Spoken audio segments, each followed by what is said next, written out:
नमस्कार मित्रांनो, महा-टी-ई-टीचे अर्ज भरण्याची सुविधा 27 मार्च 2026 पासून सुरू झाली असून ज्या विद्यार्थी व ज्या शिक्षकांना महा-टी-ई-टीचे अर्ज भरायचे आहेत, त्यांना नव्याने अर्ज भरावे लागणार आहेत.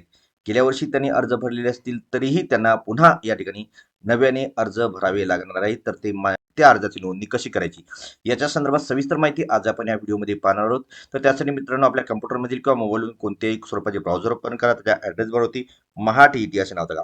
महा-टी-ई-टी असे नाव टाका. सर्च करा. सर्च केल्याच्यानंतर या ठिकाणी महा-टी-ई-टी ही टॅब येईल पहा. या टॅबवरती क्लिक करा. या टॅबवरती क्लिक केल्याच्यानंतर या ठिकाणी बघा डाव्या साईडला अर्ज संदर्भातील लिंक आहेत बघा.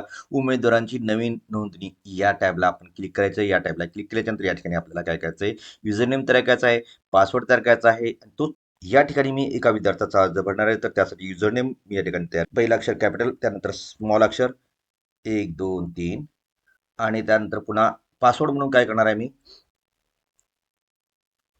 तोच घेणार बघा. म्हणजे लक्षात राहण्यासाठी मी तोच युजर नेम घेणार आहे. तर फक्त काय करणार आहे, मी एक @ हा शब्द लावणार आहे बघा.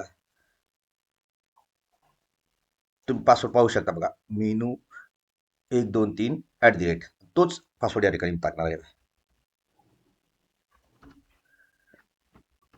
तर त्या विद्यार्थ्याचं नाव या ठिकाणी टाकणार आहे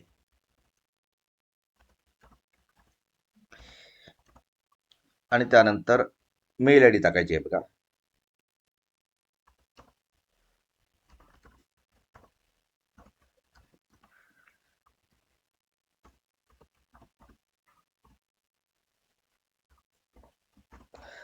त्यानंतर मोबाईल नंबर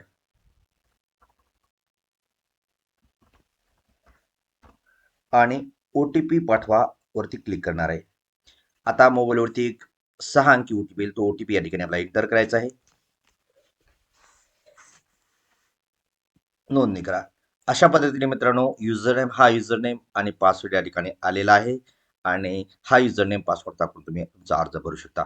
या व्हिडिओमध्ये आपण फक्त विद्यार्थ्यांची नोंदणी कशी करायची हे बघितले आहे. यानंतरच्या समोरच्या व्हिडिओमध्ये संपूर्ण अर्ज कसा भरायचा याच्या संदर्भात नवीन एक व्हिडिओ घेऊन येत आहे. तोपर्यंत धन्यवाद.